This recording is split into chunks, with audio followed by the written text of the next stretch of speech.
पूरे देश में बुलडोजर का माहौल बन गया। एक बारी मेयर तो बनने दो, पूरी हमारी गवर्निंग बॉडी तो आने दो, स्टैंडिंग कमेटी के चेयरमैन तो आने दो, सारा सिस्टम जोन लेवल में हमारा सिस्टम तो भरने दो।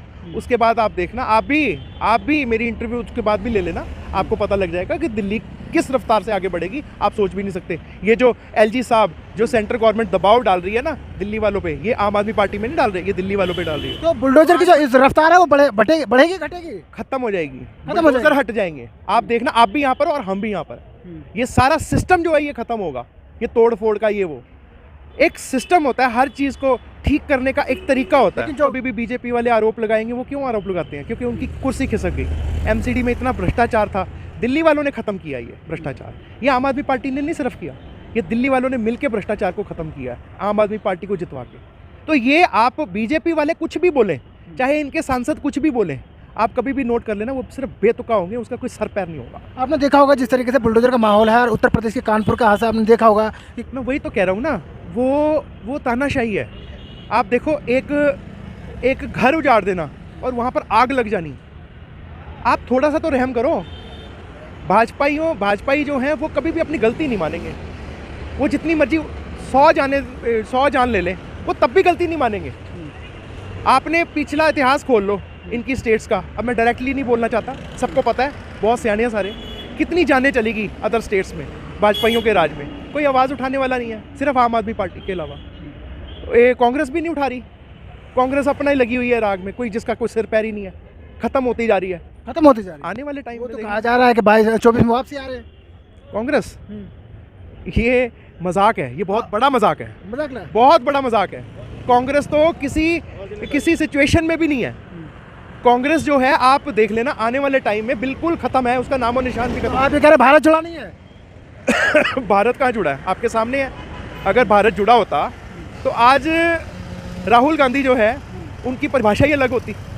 कांग्रेस के राज में जितना भ्रष्टाचार हुआ है, मैं कहता हूँ नंबर 1 कांग्रेस है, नंबर 2 जो है भाजपा है। कांग्रेस, आम आदमी पार्टी किधर जा रही है? आम आदमी पार्टी तो आपने काम देखे हैं, लोगों का फैसले ने साबित कर दिया कि आम आदमी पार्टी क्या है। एमसीडी में, दिल्ली स्टेट में, पंजाब में, जो आम आदमी पार्टी को समझ आएगा ना, वहाँ पर आम आदमी पार्टी की सरकार बननी तय है। तो अपने दम पर नहीं लड़ेंगे? बिल्कुल लड़ेंगे, अपने दम पे लड़ रहे हैं। किसके दम पे लड़ा आज तक? बताओ, हम अपने दम पे लड़ रहे हैं। केसीआर के उसमें जा रहे हैं ना, खेमे में जा रहे हैं। देखो, देश के लिए अगर विपक्ष इकट्ठा हो रहा है तो मेरे ख्याल में कोई गलत नहीं है। देश को बचाने के लिए अगर विपक्ष इकट्ठा हो रहा है ना, देश की छवि को बचाने के लिए अगर विपक्ष इकट्ठा, सवाल तो ये उठ रहे हैं कि अगर अरविंद केजरीवाल जी को भी लगता है कि अपने दम पर ही लोकसभा चुनाव नहीं जीता जा सकता। नहीं, ऐसी बात नहीं है। नहीं, जब विपक्ष बंट जाता है ना तो सारी गड़बड़ी स्टार्ट हो जाती है। जब विपक्ष इकट्ठा हो जाता है तब जो लड़ाई लड़ने का मज़ा आता है, और देश को बचाने के लिए विपक्ष को इकट्ठा होना पड़ेगा। आप अकेली पार्टियां अगर लड़ेंगी तो सब कुछ बिखर जाएगा। विपक्ष को इकट्ठा होना बहुत ज़रूरी है। और एक मेन बात और बोलना चाहता हूँ 2024 के लिए, अगर आपका विपक्ष, किसी भी कंट्री का विपक्ष अगर स्ट्रांग होगा, वहाँ पे डेवलपमेंट ज़्यादा होती है, तानाशाही नहीं होती। आज आप हिंदुस्तान की हालत देख लो, पार्लियामेंट के अंदर इन्होंने मजाक बना दिया। कोई भी विपक्ष कमज़ोर है, कुछ भी बोलता है, उसका हंसी में मजाक उड़ाते हैं। तो मैं एक ही बात बोलूँगा, चाहे कोई भी सरकार आए आने वाले टाइम में, विपक्ष मजबूत होना चाहिए। स्वागत आपका। धन्यवाद, बहुत बहुत धन्यवाद। सर, अब जो एलजी हाउस पे आए हैं इस्तीफा लेने के लिए, क्या वजह है? सुप्रीम कोर्ट ने जो फैसला दिया है दिल्ली की जनता के हित पे, जो सही था, जो संविधान को देखते हुए उसको सुरक्षा कवच दिया गया, इस फैसले को मैं तो ये बोलता हूँ, तो उसको देखते हुए आज सुप्रीम कोर्ट ने भी मान लिया है कि जो भाजपा कर रही थी वो गलत थी। जो मनोनीत निगम पार्षद थे उनको वोटिंग राइट नहीं था। तो बहुत अच्छा फैसला दिया है। पहले तो मैं सुप्रीम कोर्ट का धन्यवाद करना चाहता हूँ कि उन्होंने जो सिस्टम को प्रोटेक्ट किया।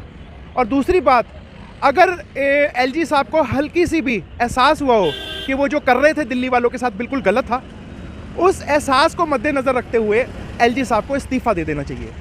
क्योंकि मेरे को ये लगता है कि एलजी साहब भी कहीं ना कहीं, देखा जाए सुप्रीम कोर्ट के इस फैसले से को देखते हुए, कि एलजी साहब भी दबाव में काम कर रहे हैं।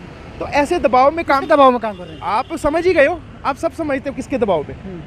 एलजी साहब ने हमेशा, आपने देखा होगा कि स्पीड ब्रेकर की भूमिका निभाई है। जो डेवलपमेंट की जो रफ्तार है उसके बीच में सिर्फ स्पीड ब्रेकर की एक भूमिका निभाई है एलजी साहब ने, और वो भी उनकी मंशा नहीं हो सकती, दबाव में कर सकते हैं। तो मेरी एक ही रिक्वेस्ट है एलजी साहब से कि अगर आप दबाव में काम करने से अच्छा है आप इस्तीफ़ा दे दें, क्योंकि आपको इस फैसले से पता लग गया होगा कि आपको एहसास हो गया होगा कि ये आपने कितना गलत किया दिल्ली वालों के साथ, जो कि ये राजनीति सही नहीं है। आपको आप ये कह रहे हैं एलजी साहब राजनीति कर रहे हैं? बिल्कुल राजनीति कर रहे हैं, किसी दबाव में आके कर रहे हैं। उनको चाहिए कि एक इंडिपेंडेंट बॉडी, एलजी एक इंडिपेंडेंट बॉडी है, एक प्रोटोकॉल है। आप पक्षपात मत करो, आप भाजपाइयों का साथ मत दो, आप कांग्रेस का साथ मत दो, आप आम आदमी पार्टी का साथ मत दो, आप साथ दो दिल्ली वालों की हित में, जो सही है उसका साथ दो। तो वो गलत कर रहे हैं एलजी साहब? आपके सामने है। अगर आम आदमी पार्टी के और बीजेपी के पार्षद आपस में भिड़ते हैं तो उसकी जिम्मेदार भी एलजी साहब है? नहीं, आप ये देखें कि भाजपा के जो निगम पार्षद है वो भी सीखे सिखाए हैं, उनको जो पीछे से इंस्ट्रक्शंस आती है वो करते हैं, एलजी साहब को जो पीछे से इंस्ट्रक्शंस आती है वो करते हैं।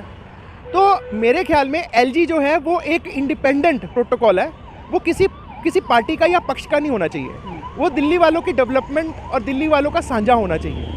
तो जो दिल्ली वालों के लिए सही है उसको मद्देनज़र देखते हुए एलजी साहब को अपना फैसला देना चाहिए। अगर वो दबाव में काम कर रहे हैं तो उनको फ़ौरन इस्तीफ़ा दे देना चाहिए, ताकि वो एक रिलैक्स होकर बैठ जाए, क्योंकि इस फैसले ने, सुप्रीम कोर्ट के फैसले ने एलजी साहब को गलत ठहरा दिया। नहीं, अगर बीजेपी सत्ता में थी, उसके बाद आम आदमी पार्टी आती है, तो आम आदमी पार्टी को एक संयम बरतना चाहिए था, लेकिन उसमें नोक झोंक तक नौबत आ जाती है। तो संयम बरतने की बात नहीं है, ये जो हम ग्राउंड में आंदोलन कर रहे हैं, हम विरोध कर रहे हैं, इसको गलत परिभाषा मत दीजिए।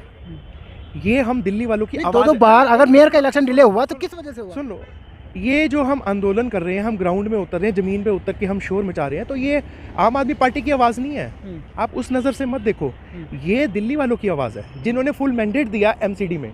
अब हमारा ये एक वो बनता है, जिम्मेवारी बनती है कि हम दिल्ली वालों की जो डेवलपमेंट की रफ्तार है उसको आगे बढ़ाएं, उसमें जो भी बाधाएं आएंगी ऐसे ही हम विरोध करते रहेंगे, आवाज़ उठाते रहेंगे। अच्छा, आप मेयर बने भी नहीं है, मेयर अभी बीजेपी के ही हैं फिलहाल, लेकिन बुलडोजर दिल्ली में नहीं थमा, तो क्या आम आदमी पार्टी आने के बाद रुकेगा वो? बिल्कुल रुकेगा। आप देखें, आप एक बारी मेयर आने दें, हमारे जो जितनी भी एमसीडी की बॉडी है उसको पूरा फिट होने दो, उसके बाद आपको भी पता लग जाएगा जिस तरह स्टेट में काम किया है, दिल्ली प्रदेश में काम किया है, उससे भी बेटर काम एमसीडी में करेंगे। एमसीडी और स्टेट जब दोनों एक हो जाएंगी, आम आदमी पार्टी की, दिल्ली वालों ने तो फैसला दे ही दिया, जब एक होके काम करेंगे आप डेवलपमेंट देखना। आज भी हमारे जो निगम पार्षद हैं, जब से उन्होंने जीते हैं, जब से जीत का बिगुल बजाया है, दिल्ली वालों ने जो सेवा का मौका दिया, उसके बाद देख लो, आप एक एक वार्ड में घूम लो, ग्राउंड लेवल पे जाओ, सारे जो हैं जिन्होंने बहुत अच्छा काम कर